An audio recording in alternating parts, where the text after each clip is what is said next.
नमस्कार ज्योतिष प्रेमियों, हमारे एस्ट्रो वास्तु रिसर्च सीरीज के पहले भाग को आप सभी ने जो ढेर सारा प्यार दिया उसके लिए दिल से शुक्रिया। पहले भाग में हमने देखा साढ़े साथी के पहले चरण और घर की आग्नेय दिशा। मेरे सालों के रिसर्च में क्या कनेक्शन निकल कर आया। आप में से हजारों लोगों ने कमेंट्स करके अपने अनुभव शेयर किए। किसी ने उस दिशा में कबाड़ होने की बात कही, किसी ने सीलन, तो किसी ने बिजली की खराबी के बारे में बताया।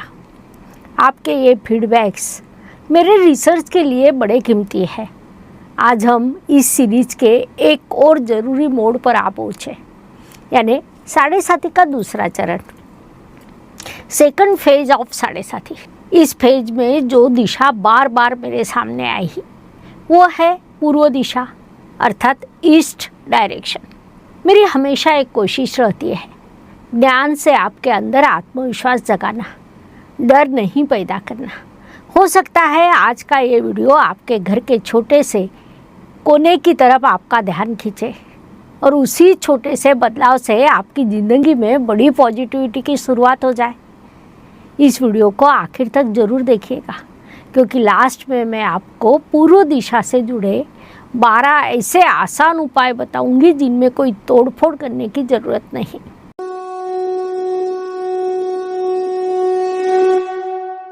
साढ़े साथी का दूसरा चरण होता क्या है? तो ज्योतिष प्रेमियों, पहले फेज में शनिदेव हमें हालातों का एहसास कराते हैं। दूसरे फेज में हम उन हालातों में कितने मजबूती से खड़े रहते हैं वो इसकी परीक्षा लेते हैं। साढ़े साथी का ये दूसरा चरण सीधा आपके मन, आपके डिसीजन मेकिंग, निर्णय लेने की क्षमता, आपके रिश्ते, आपकी सोशल इमेज, आपकी जिम्मेदारियों पर असर डालता है। इसका मतलब ये बिल्कुल नहीं कि हर किसी पर कोई बड़ी आफत आने वाली है, लेकिन हाँ, इस दौरान कुछ बातों का खास ख्याल रखना पड़ता है।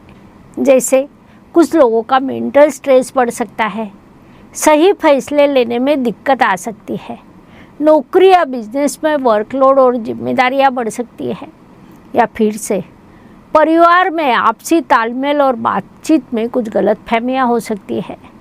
कई बार पिता, गुरु, बॉस या समाज में मान सम्मान को लेकर भी स्थितियां बदलती है। इन सब को सिर्फ एक प्रॉब्लम की तरह मत देखिए, क्योंकि शनिदेव हर सिचुएशन में हमसे बस एक ही सवाल पूछ रहे होते हैं, क्या आप पहले से ज़्यादा मैच्योर यानी परिपक्व हुए हैं? जो इंसान इस समय सब्र रखता है, जल्दबाजी में फैसले नहीं लेता, अपनी गलतियों को ईमानदारी से मानता है और खुद को सुधारने की कोशिश करता है, उसके लिए ये समय मुश्किलों का नहीं बल्कि खुद को बदलने का बेहतरीन मौका बन जाता है। इसी फेज में कई लोगों के घरों की पूर्व दिशा बार बार मेरा ध्यान अपनी ओर खींचती है। पूर्व दिशा को उगते सूरज की दिशा माना गया है। सूर्योदय का मतलब है एक नए दिन की शुरुआत, नया उजाला, नई एनर्जी और एक नई उम्मीद। ज्योतिष में सूर्य को कॉन्फिडेंस, लीडरशिप, डिसीजन मेकिंग, मान सम्मान और लाइफ की सही डायरेक्शन देने वाली एनर्जी माना जाता है। यही वजह है जब लोग साढ़े साथी के दूसरे चरण में थे तो उनके जीवन में सही फैसले न ले पाना, कॉन्फिडेंस कम होना या अब आगे क्या करना है, इस बात का कन्फ्यूजन होना जैसी चीज़ें देखी गई। मैं ये दावा नहीं कर रही कि ऐसा हर किसी के साथ होता है, लेकिन जब ऐसे लोगों की कुंडली के साथ साथ उनके घर की पूर्व दिशा के बारे में पूछना शुरू किया तो कुछ हैरान करने वाली बातें सामने आई। कहीं पर पूर्व दिशा बंद थी, कहीं पर बाहरी कबाड़ जमा था, कहीं सूरज की रोशनी नहीं पहुंच पा रही थी, तो कहीं पूर्व दिशा की एनर्जी को पूरी तरह इग्नोर किया गया।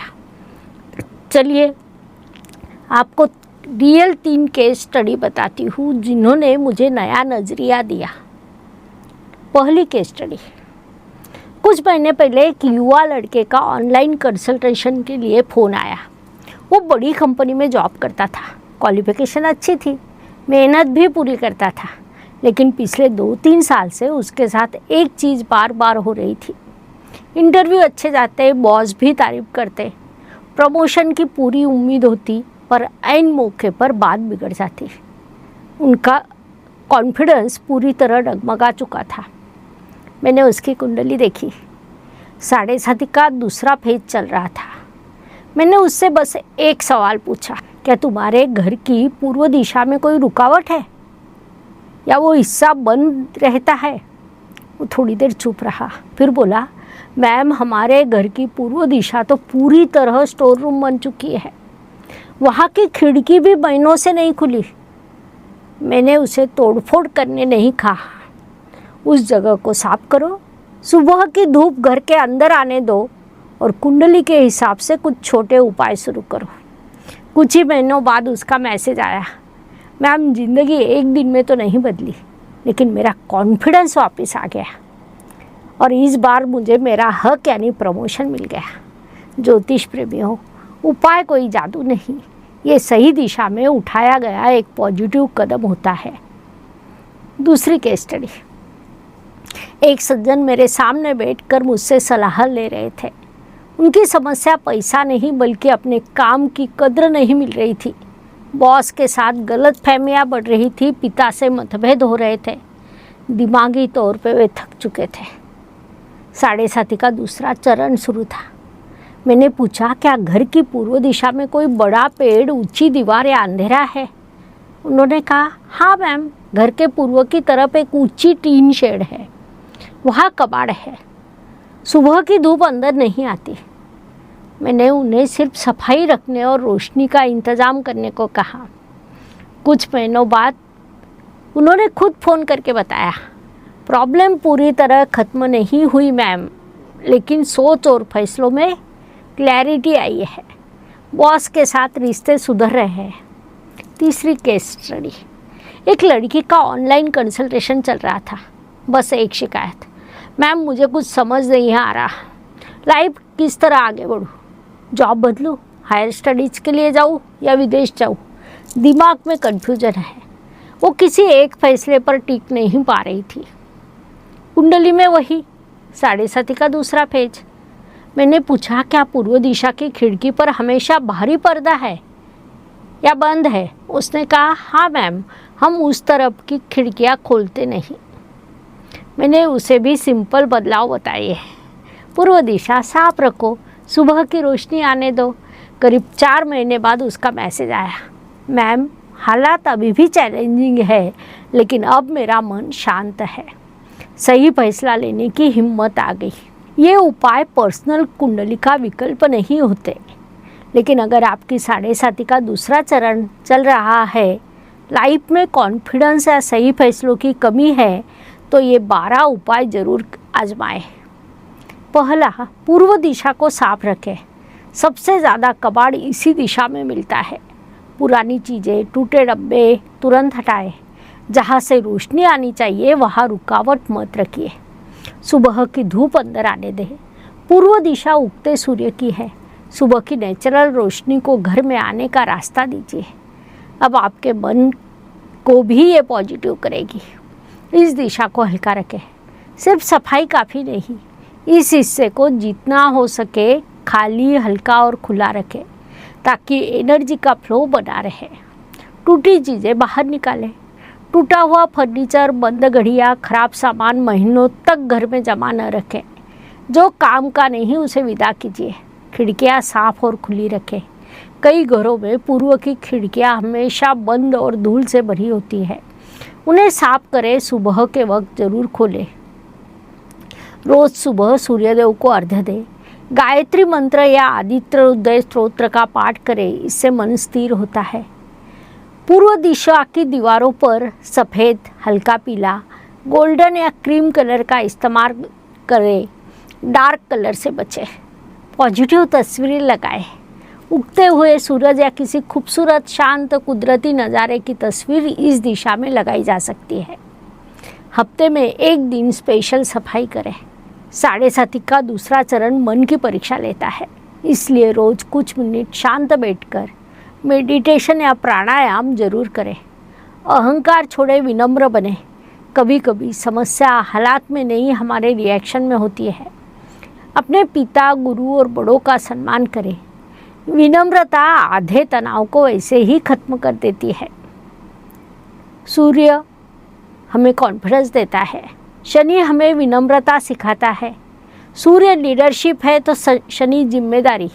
इन दोनों का बैलेंस ही 7.5 को आसान बनाता है। ज्योतिष प्रेमियों, ये 12 उपाय कोई ज़्यादा टूटा नहीं है, ये सालों के एस्ट्रो वास्तु स्टडी से निकले ऑब्जर्वेशन है जो लोगों के काम आए। अगर आपकी 7.5 का दूसरा फेज चल रहा है तो आज ही अपने घर की पूर्व दिशा को चेक कीजिए। अगर सब ठीक है तो कोई बात नहीं, लेकिन अगर छोटा सा बदलाव मुमकिन है तो उसे आज कीजिए, क्योंकि घर की दिशा बदलने से ज़्यादा ज़रूरी है अपनी सोच को सही रोशनी देना। घर का उजाला ज़रूरी ही है और उससे भी ज़्यादा ज़रूरी है आपके मन का उजाला। याद रखिए, 7.5 हमें तोड़ने नहीं आती, हमें और ज़्यादा मैच्योर और मजबूत बनाने आती है। कुंडली, ग्रह और वास्तु हर व्यक्ति का अलग होता है, इसीलिए पर्सनल गाइडेंस हमेशा बेस्ट होती है। 7.5 को बदलने की जिद मत कीजिए, 7.5 में खुद को बदलने की कोशिश कीजिए। जब विचार बदलते हैं तो फैसले बदलते हैं, फैसले बदलते हैं तो कर्म बदलता है, कर्म बदलते ही भाग्य अपने आप बदल जाता है। यही शनिदेव का सच्चा संदेश है। अगर ये वीडियो आपको इन्फॉर्मेटिव लगा हो तो इसे दूसरों के साथ ज़रूर शेयर कीजिएगा। आपके एक शेयर से किसी को सही समय पर सही रास्ता मिल सकता है। अब मुझे आपकी एक मदद चाहिए, कमेंट बॉक्स में ज़रूर लिखिए आपकी राशि क्या है। क्या आपकी 7.5 का दूसरा चरण चल रहा है? क्या आपके घर की पूर्व दिशा को लेकर आपका कोई ऐसा अनुभव रहा है? आपकी हर कमेंट इस रिसर्च को मजबूत बनाएगी। अगले भाग में हम जानेंगे 7.5 का तीसरा चरण और उत्तर दिशा, नॉर्थ का रहस्यमयी संबंध, नॉर्थ ईस्ट का रहस्यमयी संबंध, ईशान्य दिशा। एक ऐसा ऑब्जर्वेशन जो 7.5 देखने का आपका नज़रिया बदल देगा। तब तक के लिए घर में पॉजिटिविटी रखिए, मन में श्रद्धा, विचारों में विवेक और कर्म में ईमानदारी रखिए। शुभम भवतु। धन्यवाद। ज्योतिष का अध्ययन तथा शास्त्र की शास्त्रीय तरीके से पढ़ाई करने के लिए मेरी 2 किताबें प्रकाशित हो चुकी है, उनका अवश्य लाभ लीजिए। Please like, share and subscribe the channel, और हाँ, बेल आइकॉन दबाना ना भूलें। धन्यवाद।